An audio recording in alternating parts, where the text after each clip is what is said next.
Senhor, meus queridos e amados irmãos, amigos que frequentemente têm acompanhado as nossas transmissões, essas nossas aulas virtual da nossa escola EBD, ok? Estamos aqui fazendo mais uma reflexão nesta oportunidade para falarmos ainda em continuação sobre o livro de Jó, esse livro tão importante, de ensinamentos tão profundos e que também tem provocado, às vezes, muitas controvérsias, né? Mas é importante nós meditarmos que nós estamos aqui para falarmos aquilo que a Bíblia Sagrada nos orienta. Muito bem, nós estamos então já para iniciar a lição de número 7, mas antes eu gostaria de pedir a você que compartilhe esse vídeo, né? Deixe o seu like, faça com que esse nosso trabalho seja divulgado o mais amplamente possível para atingir o maior número de pessoas para aprender a palavra de Deus. É muito importante nós estarmos sempre atentos ao que a palavra de Deus tem para nós. A lição que nós vamos abordar nessa oportunidade é a lição de número 7 da nossa revista, né? Que é a Teologia de Bildade. Se há sofrimento, há pecado oculto? Esse é o título da lição. Teologia de Bildade. Se há sofrimento, há pecado oculto? É uma pergunta retórica, né? Nós estamos meditando sobre ela. É claro que a resposta para essa questão ela é muito mais ampla do que se pode imaginar, mas nós seguimos fielmente aquilo que a palavra de Deus nos orienta. Eu tenho dito em outras lições anteriores que quando nós temos algumas dúvidas acerca de um determinado assunto, basta nós olharmos no contexto geral da Bíblia qual é a posição bíblica, não é verdade? Então, quando nós tomamos muitas vezes textos isolados, nós corremos o risco de fazer teologia furada também, né?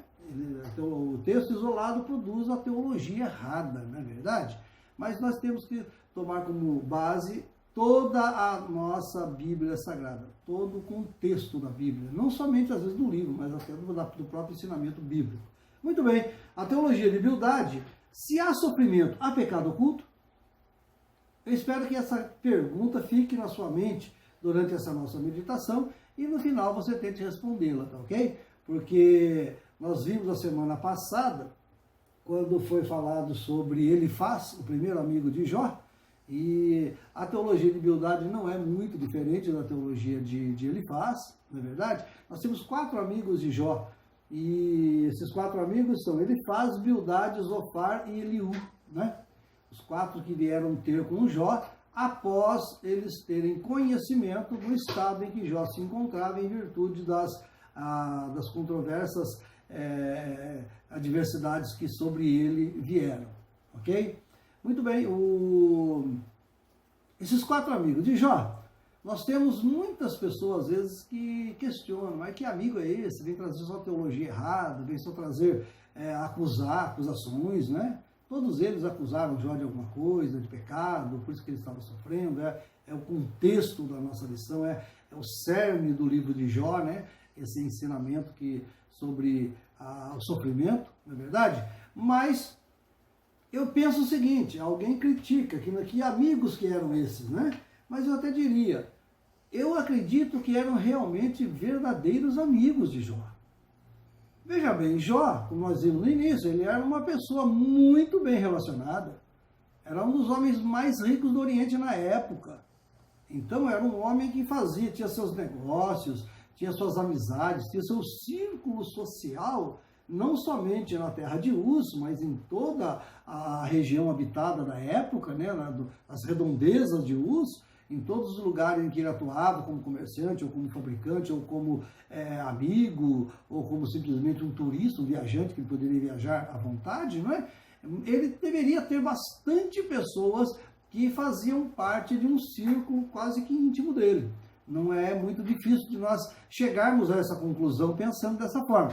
Mas todos eles, embora eu acredito que ficaram sabendo do estado em que Jó se encontrava, né? Havia perdido os filhos, havia perdido a fazenda, havia perdido o gado, havia perdido a sua indústria de laticínios talvez, e havia perdido todos os bens que ele possuía, né? E de repente apenas 4 vieram para prestar solidariedade ao amigo Jó. Tanto é verdade que eles se solidarizaram com Jó, que quando eles vieram, eles ficaram um determinado tempo observando. Quando eles viram o estado real de Jó, eles não chegaram simplesmente e foram despejando as suas teorias, as suas teologias sobre Jó, né? Eles ficaram observando por um período de tempo, a Bíblia fala em 7 dias, né? Eles ficaram ali só observando o estado que Jó se encontrava, e eu tenho certeza que eles muito se entristeceram com o estado de Jó. Daí, a intenção deles era fazer com que Jó saísse daquela situação. Só que para que Jó saísse daquela situação, no entender desses seus amigos, né? Nós vamos falar hoje de Bildade, um dos amigos de Jó, ele acaba trazendo algumas reflexões que não condizem com a verdade. Nós vamos ver no decorrer da lição porque essa discrepância entre os pensamentos dos amigos de Jó e a verdade bíblica, né? Então vamos lá. O textual da nossa lição, ele se encontra no livro de Jó, no capítulo 8 e verso de número 4. Eu quero fazer retificar algo aqui na nossa revista, porque a nossa revista está falando que esse textual está em Jó capítulo 4, verso 7 e 8. Não, capítulo 4, verso 7 e 8 é o textual da aula passada, tá? Ficou lá atrás. O textual de hoje que diz assim, olha, se teus filhos pecaram contra ele, também ele os lançou na mão da sua transgressão. Está em Jó capítulo 8 e verso 4. Lembrando bem que versículo 8, a capítulo 8 do livro de Jó, o capítulo 18, o capítulo 25, nós vamos entender que são a intervenção de Bildade sobre a situação de Jó. Ele fala uma parte, se cala, Jó se pronuncia, depois outro amigo fala, depois eles voltam a falar de novo, né? Então no capítulo 8, capítulo 18, capítulo 25, nós temos referências bíblicas acerca do amigo de Jó chamado Bildade, ok? Então o textual, corrigindo a nossa lição, que está registrado aqui, está escrito aqui capítulo 4, verso 7 e 8, não é, isso é da lição passada, na realidade esse versículo que foi tomado como texto básico, é o texto áureo, está em Jó capítulo 8, verso 4. Muito bem, a verdade prática, o autor coloca assim, a existência do sofrimento não quer dizer que haja pecado oculto. Nós sabemos que o pecado traz consequências, não é verdade? As consequências dos pecados são notórias.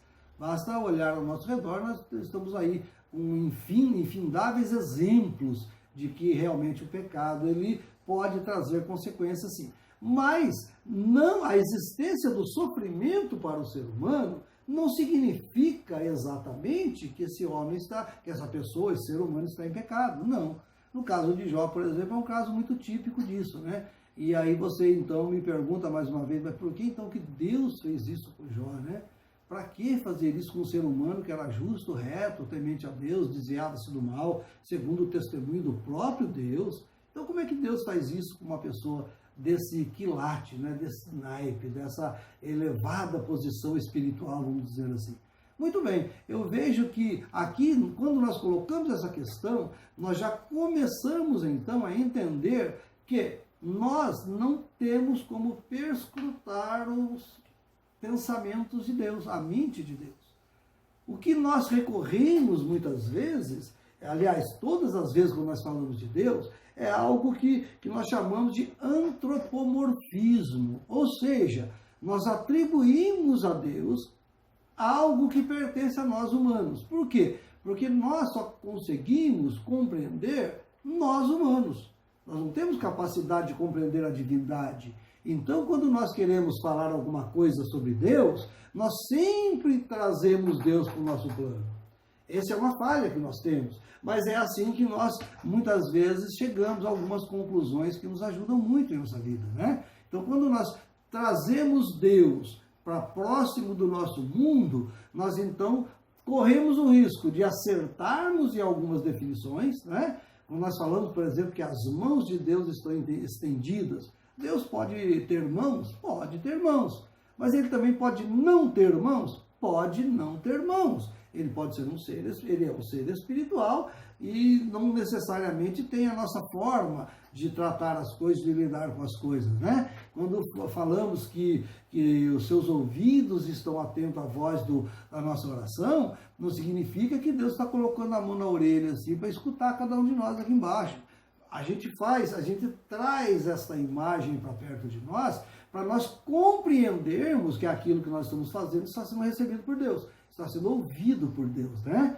Até a palavra ouvir, eu não sei se cabe no vocabulário divino, porque quando nós falamos em ouvir, o máximo que nós conseguimos fazer é ouvir alguma quantidade de som ao mesmo tempo, assim mesmo não conseguimos discernir todos eles ao mesmo tempo. E Deus, contudo, ele atende a todos e ouve a todos e sabe o que todos estão pedindo, sabe inclusive o que eu estou falando aqui nesse momento e o que você está pensando aí agora em sua casa. Então Deus está num outro patamar. Nós não temos como perscrutar a inteligência de Deus, né? O profeta Isaías foi bem longe nisso, quando ele diz lá no capítulo 55, versículo 8 e 9 do livro de Isaías, ele diz o seguinte, né? Porque os meus pensamentos não são os vossos pensamentos, nem os vossos caminhos são os meus caminhos. Porque assim como os céus são mais altos do que a terra, assim são os meus caminhos mais altos do que os seus caminhos. E prossegue falando sobre o pensamento também, né? Mas então, Deus é outro patamar. Mas para que nós possamos entender, nós muitas vezes trazemos para a nossa imagem, para aquilo que nós conhecemos, né? Esse fato nós chamamos de antropoformismo, nós trazemos Deus à nossa forma para tentar entender dentro da nossa mente, né? Então a gente acaba trabalhando nesse processo para tentar entender a Deus. Então quando nós estamos agora falando sobre a existência do sofrimento, não significa que haja pecado oculto, é algo muito forte. O próprio Jesus Cristo, uma certa feita, quando trouxeram a ele um cego de nascença, os seus discípulos também tinham essa mesma concepção. Eles perguntaram para Jesus, quem pecou? Ele ou seus pais?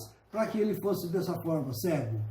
Então Jesus foi enfático em afirmar, nem ele pecou, nem seus pais pecaram. Naquele caso ainda tinha um outro significado, né? Tinha um outro objetivo aquela doença. Aquela doença foi para que nele se manifestasse a glória de Deus. Mas, às vezes, também não é só para manifestar a glória de Deus, porque a glória de Deus é manifesta a todo instante, em todos os lugares, através de todos os meios possíveis e imagináveis. Mas, naquele momento, Jesus estava simplesmente dizendo que aquele caso havia acontecido para que ele pudesse realizar o milagre e o nome de Deus ser glorificado. Tudo bem? Vamos prosseguir então. A nossa lição, o texto básico dela está em Jó. Eu disse a vocês no início que o capítulo 8, o capítulo 18, o capítulo 25 de Jó se refere aos comentários desse amigo de Jó chamado Bildade. É o segundo amigo dele. Há uma tendência dos teólogos de afirmarem, né, e tem uma certa razão para isso, de que quando havia uma conferência ou várias pessoas iam tratar de um mesmo assunto, então sempre começava com o mais velho. Então, no caso aqui, dá-nos a entender que Elifaz era o mais velho, agora Bildade é um pouco mais novo, Zofar é ainda um pouco mais novo, e lá no final, Eliú, a própria Bíblia fala que ele era o mais novinho de todos, era o mais jovem de todos os amigos, né? E nós vamos ver mais na frente, em lições mais adiante, que Eliú teve uma teologia muito mais próxima daquilo que nós cristãos utilizamos do que os outros amigos de Jó, né? Não importa a idade, quando Deus usa, ele usa da mesma forma. Mas muito bem, então a leitura bíblica em classe da nossa lição, ela está registrada no livro de Jó, do capítulo 1, do versículo 1 até o versículo 4, está registrado também no capítulo 18, do verso 1 até o 4 também, e lá no capítulo 25, do verso 1 até o 6. Eu achei interessante algumas colocações dessa lição, né? Ela está dividida em 3 tópicos principais, e o primeiro tópico principal, o pecado em contraste com o caráter justo e santo de Deus. Esse tópico principal, esse primeiro tópico, ele está dividido em 3 subtópicos. Os 3 subtópicos são: Deus é justo e reto. O segundo, uma compreensão limitada da natureza de Deus.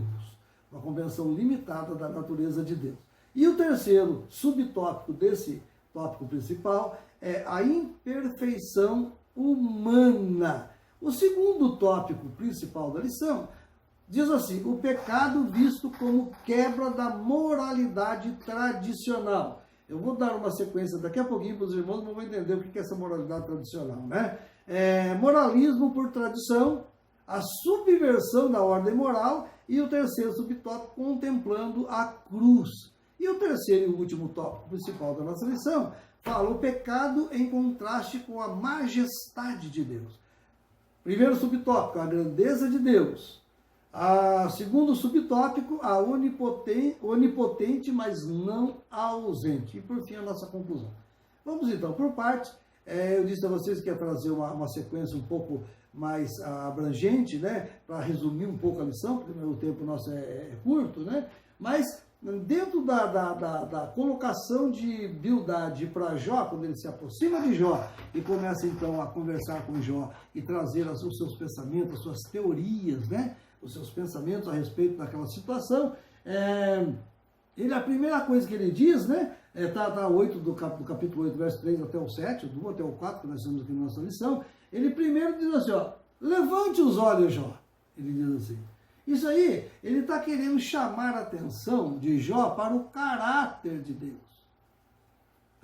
Ele estava querendo afirmar que Jó, com aquela sua negativa de que ele não havia cometido pecado, ele estava transferindo dele, Jó, aquele problema para Deus. Ou seja, como eles pensavam que uma pessoa justa não poderia sofrer, então, obviamente, se Jó estava afirmando que ele era justo e estava sofrendo, ele estava confrontando o que é Deus, confrontando que Deus é justo e reto. E isso era muito grave para aqueles pensadores da época, né? Então, a primeira coisa é o caráter de Deus. Aqui, nós trazemos no primeiro subtópico, então, que Deus é justo. A teologia de Bildade, ela possui muita semelhança lá com ele faz, eu já disse desde o começo, né? Mas para esse amigo de Jó, para Bildade, né? Não poderia ser justificada a situação de Jó. Não tinha justificativa para aquela situação. Até porque ele estava afirmando que não tinha pecado e insistindo que ele estava certo e que... Só que a posição de Jó é o seguinte: eu não estou condenando a Deus, eu não estou atribuindo que tudo isso é problema de Deus que não gosta de mim porque eu sou impuro. Não, eu sei que eu estou certo, eu só não consigo entender o porquê. A grande dúvida e indagação de Jó era por que ele estava passando por aquilo. E seus amigos estavam insistindo que ele estava sendo orgulhoso e não queria admitir um pecado em sua vida. Chegaram até, para você ter uma ideia, né, a relacionar a situação de Jó com o que aconteceu com seus filhos.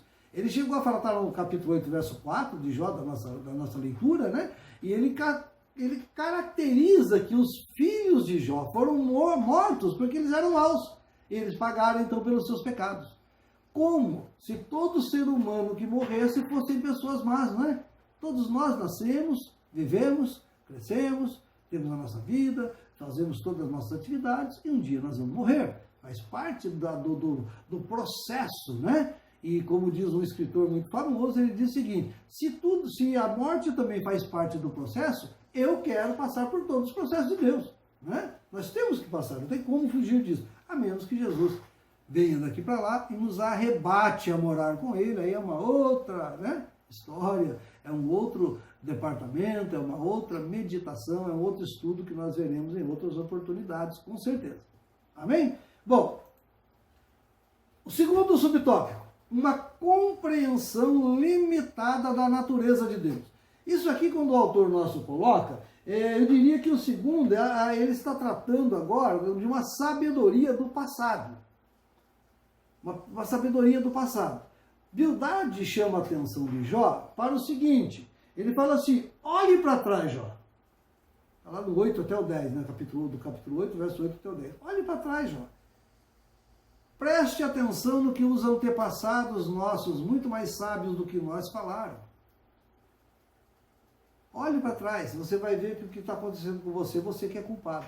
Ele estava agora buscando a tradição, o tradicionalismo. Irmãos, e isso ocorre com tanta frequência na história da humanidade que até nos nossos dias acontece isso. Quantas vezes nós ouvimos, você olha no passado, você lembra como é que era? Você lembra como é que Deus falava? Como se Deus não falasse hoje. Deus fala da mesma forma. Muitas vezes nós não ouvimos Deus falar porque nós não estamos conectados com Deus. Porque Deus está falando conosco a todo instante. Deus está nos instruindo a todo instante. Deus está nos guardando a todo instante. E isso é muito importante para que a gente possa entender que nós estamos na dependência de Deus. Ok? Tá certo? Então vamos ver uma compreensão limitada da natureza de Deus, chamando a atenção para os antepassados dele, como é que viviam os antepassados e quais eram os ensinamentos morais que eles tinham, e que, com certeza, para a Bildade, Jó não estava obedecendo aqueles ensinamentos. O terceiro aqui, imperfeição humana, né? Nós vamos, quando ele fala da imperfeição humana, ele chama a atenção de Jó para as coisas da natureza. Ou seja, poeticamente, é um livro poético, nós já discutimos aqui nas primeiras aulas, né? Nós estamos tratando de um livro que é escrito em forma poética, né? Contudo, não é pelo fato de ser poético, o estilo poético que faz com que esse livro seja um mito, né, uma mitologia, não. Ele pode ter sido real e pode ser real, mas cremos que ele foi real. Se você não crê dessa forma, eu já deixei claro em outras vezes que não tem problema. Absorva os ensinamentos que a partir do instante que você aprender o que o livro de Jó te transmite, com certeza o Espírito Santo de Deus vai te trazer para o mesmo posicionamento nosso, de que se trata de um caso literal. Tá bom? Então, a imperfeição humana. Quando ele fala da imperfeição humana, Bildade então chama a atenção de Jó para a natureza. Olha só, olha a sua volta, Jó. Pode o papiro nascer e crescer sem o lodo? Pode a árvore de junco nascer sem água, né? Crescer e viver sem água? Se você vê que a natureza, uma coisa depende de outra, significa, poeticamente ele estava falando para Jó e defendendo a sua teologia, significa o seguinte, que assim como o junco, assim como o papiro, não consegue viver sem o lodo, sem estar plantado num lugar bem alagado, no lodo, né? Assim também é você. Se você tirar o lodo, morre o papiro. Se você tirar a sua integridade moral, morre a sua recompensa de Deus. Aí, nós estamos entrando, então, em um outro patamar dessa discussão de Jó e Bildade, que trata-se da meritocracia. Um pouquinho mais adiante, nós vamos voltar até abordar esse assunto, se o tempo se nos permitir, mas a meritocracia me diz o seguinte, eu tenho porque eu mereço. Eu sou abençoado porque eu dou algo em troca para Deus. É a mercadologia da fé. E esse fato não encontra respaldo bíblico. Esta teoria não encontra respaldo bíblico. Quando nós tratamos dessa forma, nós estamos dizendo o seguinte, olha, eu estou bem porque eu mereço estar bem. De coisa nenhuma. A própria Bíblia nos informa em várias ocasiões, e um dos versículos mais destacados para esse assunto, é quando o próprio salmista diz, olha, se não fosse as tuas misericórdias, nós já teríamos sido consumidos vivos. Então nós temos que entender que nada que nós façamos, nada que nós possamos fazer, nada que nós tenhamos condições de fazer, por mais esforço próprio que tenhamos, nós jamais seremos merecedores da graça e da bênção de Deus. Aliás, a graça já fala, é um favor imerecido. Nós não merecemos, mas Deus nos dá. Então, quando nós partimos então para esse lado de dizer que, assim como a natureza, uma coisa depende de outra, para a nossa vida ser boa, nós dependemos de ser bons. A Bíblia fala que não há um homem bom sequer sobre a face da terra. O apóstolo Paulo diz, porque todos pecaram e destituídos estão da glória de Deus. Então, essa teoria de Bildade começa então a cair por terra quando nós analisamos à luz de toda a Bíblia, tá? Aí você vai me dizer, então por que está escrito na Bíblia, por que Deus permitiu que Bildade falasse tudo isso? Ora, se Bildade falou para Jó que Deus é justo, o que há de errado nisso? Não há nada de errado nisso. Deus é justo. O que ele estava simplesmente pensando erradamente, e é uma coisa interessante que a Bíblia destaca isso, porque ele estava pensando de forma errada, é que Deus, sendo justo, ele não pode aceitar uma pessoa que não seja justa. Aí, mais uma vez, entra um antropomorfismo na questão. Nós queremos trazer Deus para o nosso nível. Nós queremos tratar a justiça de Deus como sendo igual à nossa justiça. E não é. O caminho de Deus é muito mais elevado. Os pensamentos de Deus são muito mais altos, são muito mais distantes do que o nosso. O único padrão que nós conseguimos estabelecer para que nós definamos o que é justiça são os padrões nossos. Mas nesse caso de aceitação por parte de Deus, o padrão não é humano, o padrão é Deus. Se o padrão é Deus, você pode agora concordar comigo que jamais, por mais mérito que eu possua, eu vou chegar no nível de ter o padrão de Deus. Porque Ele é Deus, eu sou criatura. Ele é Criador, eu sou criatura. Ele é Deus, eu sou homem.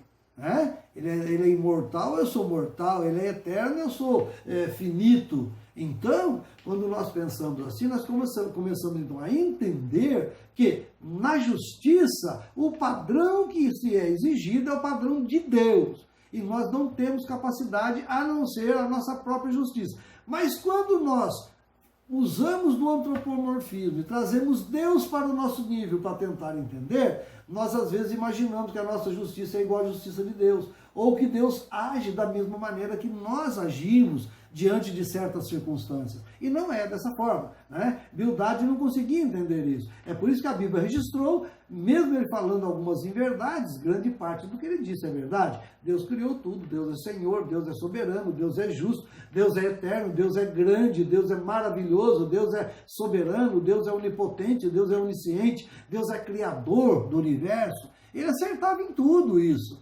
Mas ele não conseguia perceber que quando ele pensava em atos de justiça, ele trazia Deus para o plano humano e tentava fazer Deus parecer com o homem, né? Então não é dessa forma. Então que nós possamos começar a entender dessa forma aí, porque ele achava inclusive que Jó havia subvertido a ordem moral, né? Jó havia esquecido dos seus antepassados, não estava mais ficando fixo ali nas leis, na lei que existia, na lei moral que existia, né?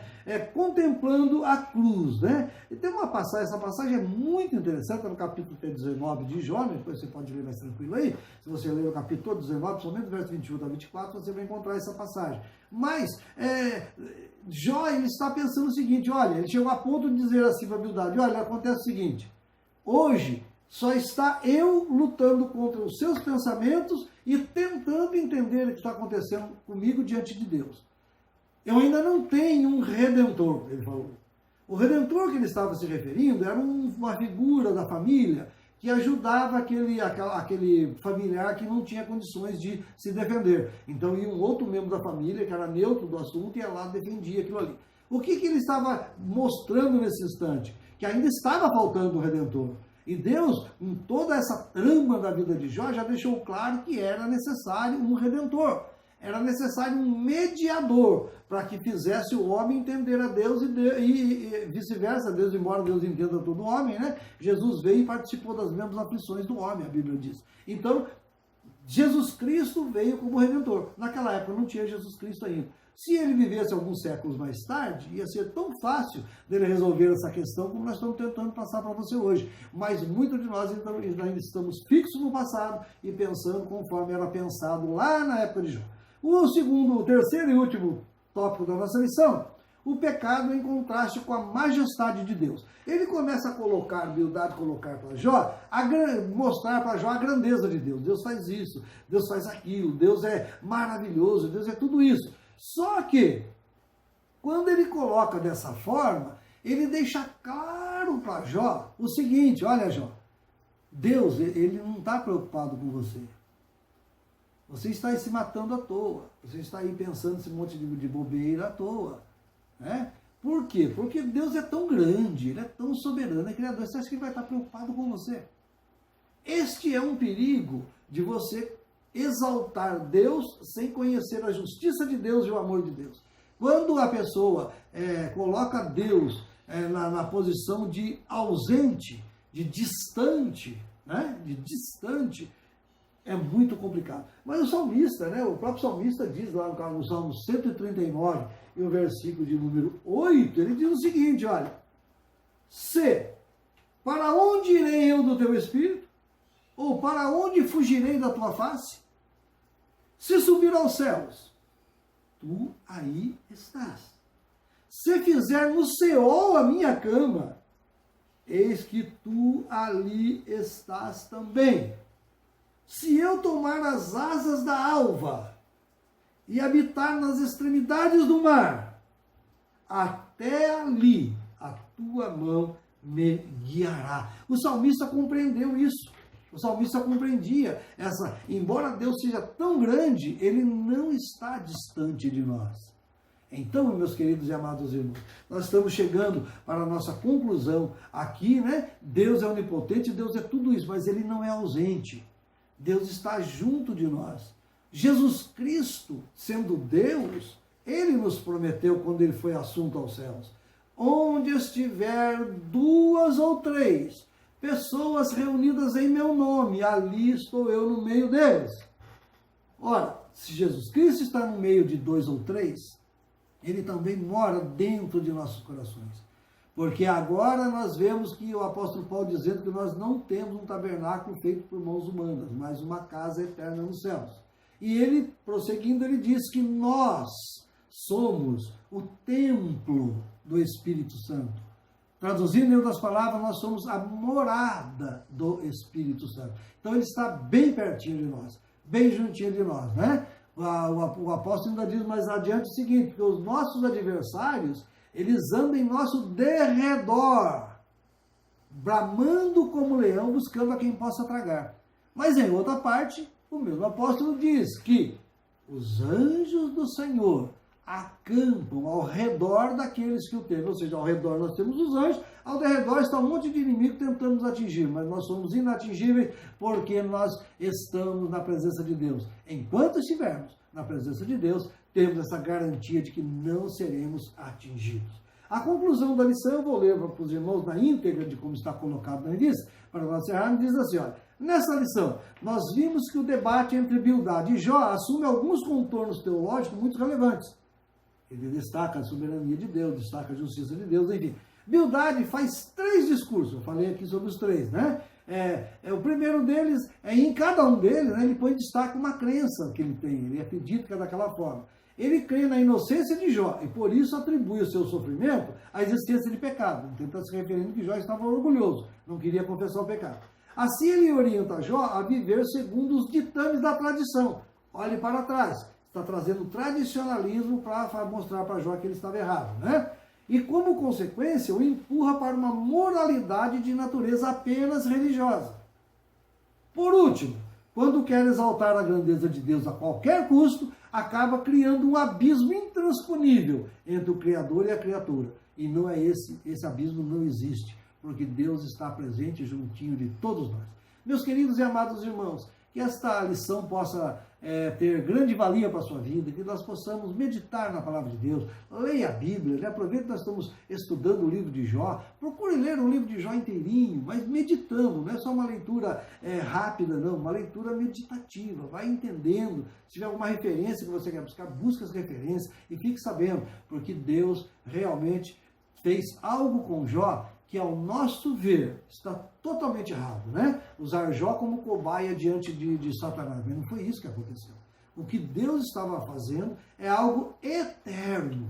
É algo que chegou até nós para clarear a nossa mente e nos trazer uma convivência melhor e uma proximidade com o próprio Criador, sabendo que nas mais adversas situações, a adversidade pode ser a maior que for, Deus não nos abandona.